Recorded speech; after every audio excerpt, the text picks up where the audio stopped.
फैसला वो एक मुसलमान के लिए, एक साहिब इस्लाम के लिए ताकत है। मेरा अल्लाह मेरी जिंदगी की पहली तरजीह बना दे आपकी भी। पहली तरजीह, सबसे पहली तरजीह उसे राजी कर, वो जो है ना नाराज ना हो।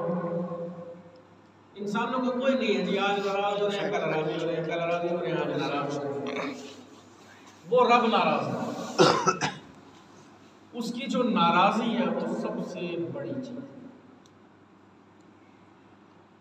और इकबाल कहता है बाजू तेरा तौहीद की कुव्वत से कवी है, इस्लाम तेरा देश है तो मुस्तफ़ावी है। अगला मिसरा तो कौमियत इस्लाम के हवाले से, पहला मिसरा है कि ताकत जो आती है ना वो तौहीद की कुव्वत से आती है। तो अल्लाह ने फैसला कर दिया कि सिर्फ उसकी इबादत करो और किसी की इबादत नहीं करो। वबिल वालिदैनि इहसाना, और वालिदैन के साथ उसने सलूक करो। अजीज़ों दोस्तों, वालिदैन के साथ उसने सलूक अल्लाह ने अपनी इबादत तौहीद के बाद बयान किया। ये फैसला बताया कि तुम्हारा अल्लाह का फैसला है कि उसकी इबादत के अलावा किसी को, और इसके अलावा एक मकाम पे नहीं कुरान में ऐसा वाअबुदुल्लाह वला तुशरिकू बिही शैअन व बिल वालिदैनि इहसाना, अल्लाह की इबादत करो, उसको किसी को शरीक न ठहराओ, व बिल वालिदैनि इहसाना, वालिदैन से अच्छा सलूक।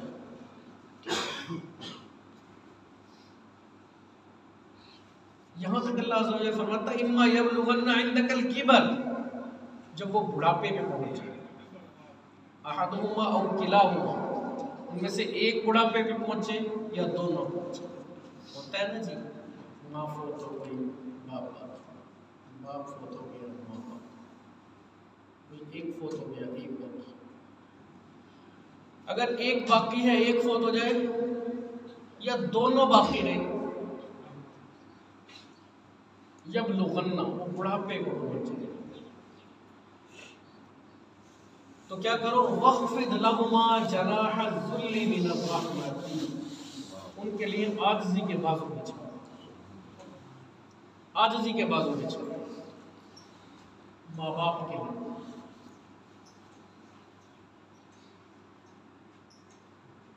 देखें, अल्लाह सबसे बड़ा है, उससे बड़े का तसव्वुर भी मुमकिन नहीं है। और अगर वो किसी के लिए आजिज़ी करने का कह रहा तो ये बात है, उनके लिए आजिज़ी के बाद उनके लिए क्या करो, उनके लिए इज्ज़ो इज़हार से पेश आओ।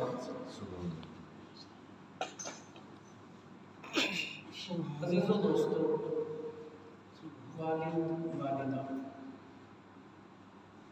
ये अल्लाह की उन आज़ीम नेमतों में से एक नेमत है जिनकी वजह से हमें दुनिया में अल्लाह ताला पहुँचाता है। चुनाचा एक सहाबी ने आका की बारगाह में अर्ज़ किया, या रसूल अल्लाह, मैं एक ऐसे मकाम से 6 माह तक अपनी माँ का इलाज करवाने के लिए गुजरता रहा हूँ कि अगर बोटी उस मकाम पे डाल दी जाए तो बन जाए।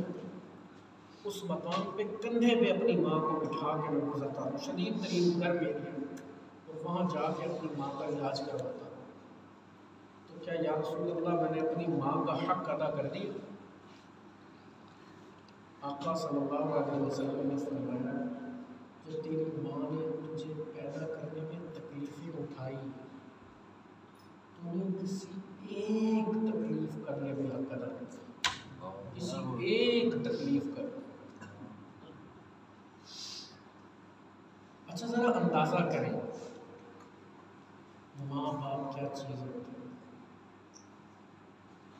और मैं बताऊँ, हुज़ूर ने क़यामत की जो निशानियाँ बताई थी उनमें फरमाया था अदना सदीक़हुम अक़सा अबाहुम, औलाद अपने बाप को माँ को दूर कर देगी, दोस्तों को करीब कर देगी। जो वेली यार है, दोस्त है, वो ज्यादा करीबी है, माँ बाप दूर है। तो भाई तेरे से जिंदगी में अगर कोई मुखलिस है ना सबसे ज्यादा, तो तेरे माँ बाप, उनसे ज्यादा तेरे से ना कोई मोहब्बत करने वाला, ना उनसे ज्यादा कोई मुखलिस।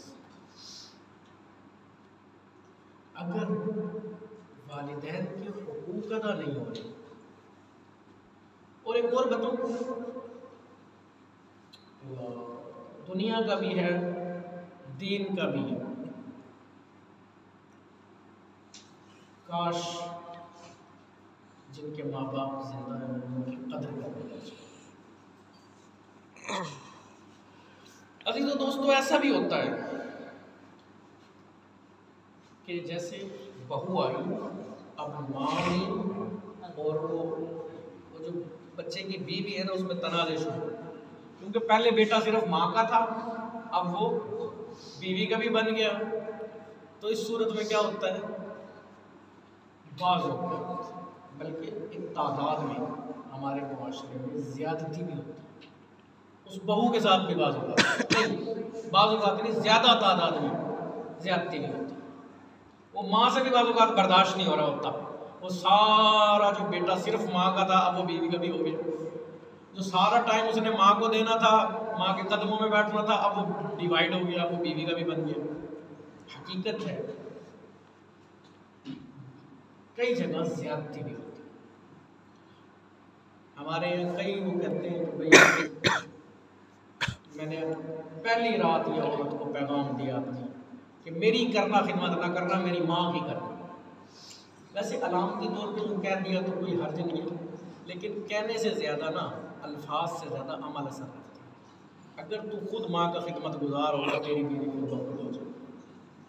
अगर तुझे माँ का अदब और एहतराम होगा, माँ की खिदमत करने वाला होगा, तेरी बीवी तुझे देख के खुद ब खुद बन जाएगी। और अगर ऐसा नहीं है ना, तो ये पहले दिन का बाज बेकार है।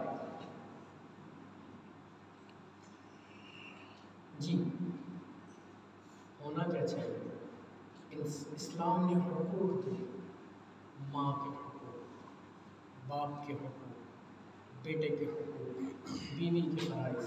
हम अपने फ़राइज़ अदा करें।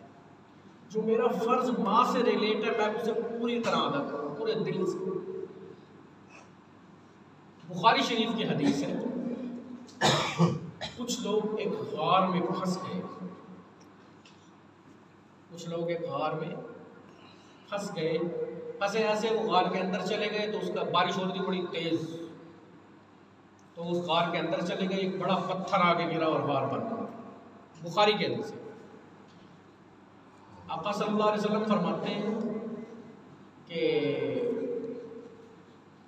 जब वो तीनों बंद हो गए, बिल्कुल अंधेरा छा गया, तो उन्होंने कहा आज हम इससे खलासी नहीं पाएंगे मगर किसी ऐसे नेक अमल के सबब जो अल्लाह को राज़ी करने के लिए हमने किया। तो उसने कहा, एक शख्स ने कहा कि मैं सारा वाक़या नहीं सुना रहा क्योंकि सारा वाक़या तो सारा टाइम खत्म हो जाएगा। एक शख्स ने कहा कि मैं अपनी माँ को सबसे पहले खिलाता हूँ, सबसे पहले पिलाता हूँ, कोई फल, हदीस के अल्फाज दूध के, और कोई भी घर में आने वाली चीज़ के, कि मेरे घर में जो भी चीज़ आए, या दूध आए या कोई भी चीज़ आए, पहले मैं माँ को खिलाता हूँ, फिर अपनी औलाद को या अपने बच्चों को खिलाता हूँ। अल्लाह, ये मेरा अमल अगर सिर्फ तेरे लिए है तो इस रास्ते को मेरे लिए खोल दो। तो हदीस में वो पत्थर सरक गया। फिर उन दोनों ने अपने अपने अमल बताए और वो रास्ता मुकम्मल खुल गया। जनाब, माँ बाप की खिदमत। अच्छा, एक बात है, हम अपने हक लेने में बड़े शेर होते हैं। मेरा ये हक है, बेटे का ये हक होना चाहिए, भाई का ये हक होना चाहिए, बहन का ये हक। अपने हक लेने में हम शेर होते हैं, अपने फर्ज पूरे करने में शेर नहीं होते। पहले ना अपने फर्ज पूरे करने वाले। मेरा हक किसी ने मार भी लिया ना, अव्वल तो अपने हक की जिदोजहद करना भी चाहिए, अपना हक लेना भी चाहिए। चलो, मैं अपनी माँ के लिए अपना हक छोड़ भी देता हूँ। बाज़ औक़ात खुद जनाब कुरान कहता है सूरह यासीन में, अवलम नुअम्मिरहु नुनक्किसहु फिल खल्क़ अफला याक़िलून। हम जिसे लंबी उम्र देते हैं, नुअम्मिरहु, जो लंबी उम्र पाता है, नुनक्किसु फिल खल्क, वो गोया बच्चे की तरह होता है, वो अपनी खिलकत की तरफ लौटने लगता है। अगर माँ बचकानेपन की बाप वाकई कोई ऐसी हरकतें करने लगे जो बचकानेपन की हो, जो टीज करने वाली हो, तंग करने वाली हो, तो आप पहले तय कर लेंगे ये इस वक्त में है, ये नुनक्किसु फिल खल्क में है। होता ये है, बाज़ घरों में मुकाबले होते हैं, और याद रखें इसमें असल किरदार बेटे का होता है। जैसे बीवी का और माँ का मुकाबला चल रहा है, तो आप बीच में सालिस बन के ना बैठे, आप उसे समझाएं कि अगर तू अपना हक थोड़ा छोड़ भी दे तो इस ढलती छाएं से, इस ढलती छाओं से कुछ हासिल कर ले, कहीं उनसे ज्यादती हो भी जाए अल्लाह भली करेगा, चलो तू अल्लाह के लिए बर्दाश्त कर। हमारे मुआशरे में एक बड़ा कल्चर अदम बर्दाश्त, दूसरे की बर्दाश्त नहीं करते। चलो ना कर तो अपने बराबर की किसी की बर्दाश्त, माँ की तो कर, बाप की तो कर। हजरत मूसा अलैहिस्सलाम ने एक दफा अल्लाह की बारगाह में अर्ज की, है अल्लाह मुझे अपना जन्नत का पड़ोसी दिखा। सही रिवायत है ये, मुझे अपना जन्नत का पड़ोसी दिखा। तो अल्लाह ने फरमाया मूसा फलां फलां जगह चला जाओ, वहाँ एक कसाई होगा, उसके पास चला जाओ, वो तेरा जन्नत का पड़ोसी है। हज़रत मूसा अलैहिस्सलाम पहुँचे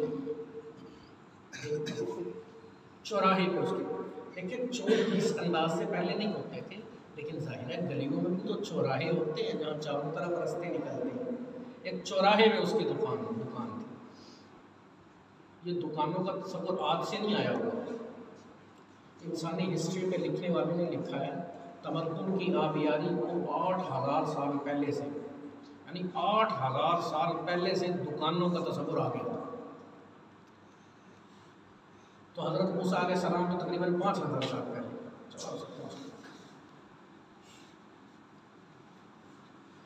तो दुकान पे बैठा हुआ है, गोश्त तोड़ रहा है, सारा दिन वो गोश्त का काम करता रहा, उसके बाद वो चल पड़ता है। हज़रत मूसा उसके साथ चल पड़ते हैं, तो कहते मुसाफिर हो, आए सफ़र करके, उन्होंने कहा चले मेरे साथ, मैं आपको खाना खिला देता हूँ। घर पहुँचता है तो एक बूढ़ी औरत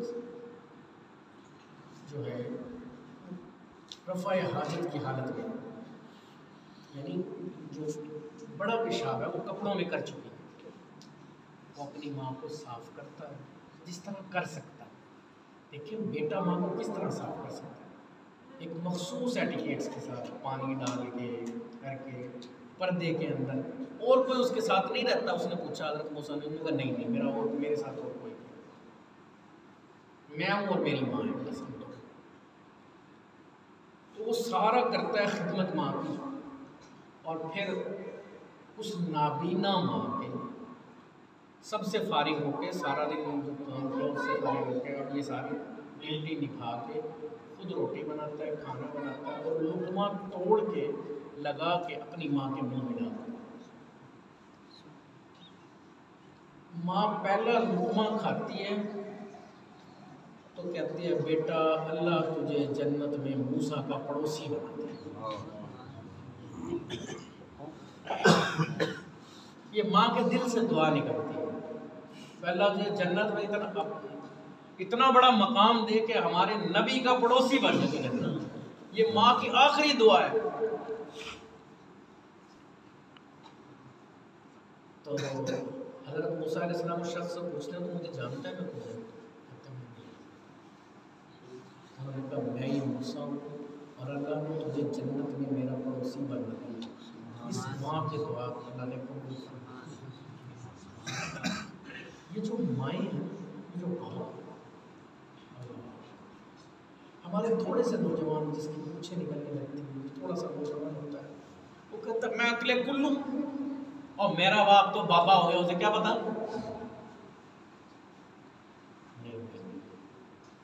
अगर तेरे दिमाग में ये खतरा है, वसवसा भी आया ना कि तू आगे चला गया और तेरा बाप पीछे रह गया, तो यकीन मान तो वाकई पीछे है, हकीकत में पीछे है।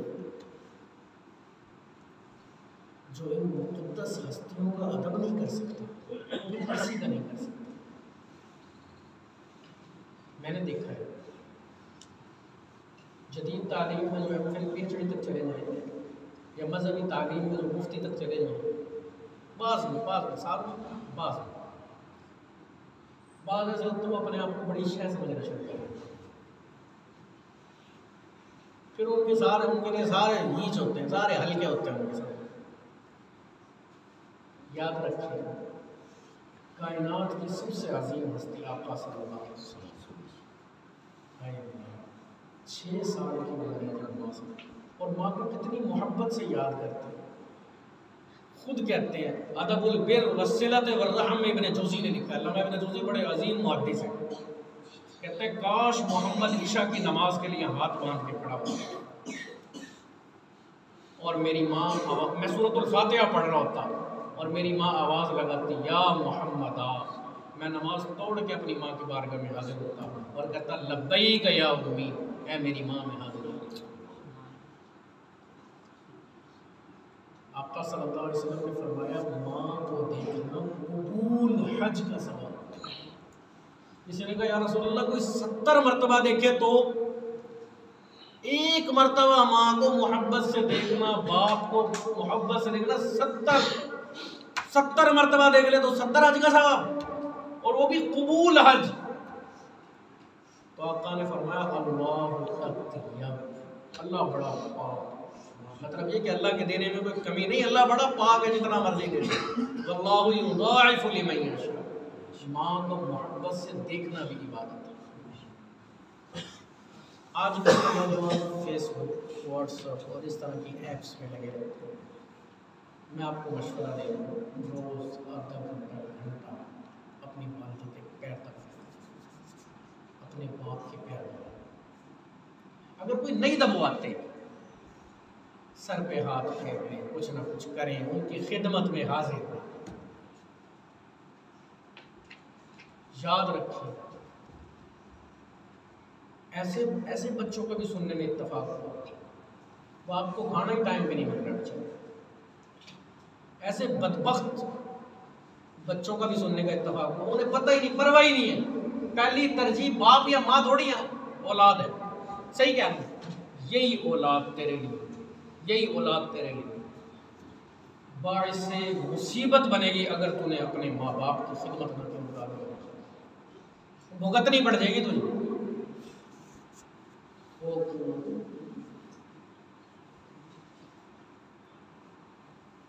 अल्लाह ताला माफ़। अगर वालिदैन जिंदा हैं, उनकी सच्ची खिदमत की नीयत करें। आप जन्नत कहीं और ढूंढते हैं, हुज़ूर फरमाते हैं अल जन्नतु तहत अक़दामिल उम्महात, जन्नत माओं के पैरों के नीचे है, बाप के पैरों के नीचे। एक शख्स ने आका सल्लल्लाहु अलैहि वसल्लम को कहा या रसूलल्लाह मेरा बाप मेरा माल ज़ाया कर देता है। तो आका ने कहा बाप को भी बुला लो, बेटे को भी बुला लो। हमारे माशरे में पता क्या होता है, फलां ऐसा है, अच्छा ऐसा है ना, तब जरूर जरूर नहीं, वो पहले उसकी तो सुन लो वो क्या कह रहा है। दोनों तरफ की सुने बगैर फैसला नहीं करना चाहिए, कोई कमेंट से नहीं पास करने चाहिए। एक तरफ की सुन के बात करने वाला अहमक है, बेवकूफ। तो आका ने बुलाया, उस बाप ने शेर लिखे, बाप मुसलमान नहीं, आका की बारगाह में हाजिर हुआ। तो आका ने पूछा मुकदमा तेरा मैं बाद में सुनता हूँ, तूने जो शेर बनाया पहले वो सुन। वो कहता ला इलाहा इल्लल्लाह मोहम्मद रसूलुल्लाह, शेर मैंने दिल में बनाया, मेरे अल्लाह के अलावा किसी को नहीं पता। जरूर आप अल्लाह के सच्चे नबी हैं, जो अल्लाह ने आपको इतला देती, वो शेर मेरे अलावा तो किसी को पता ही नहीं है।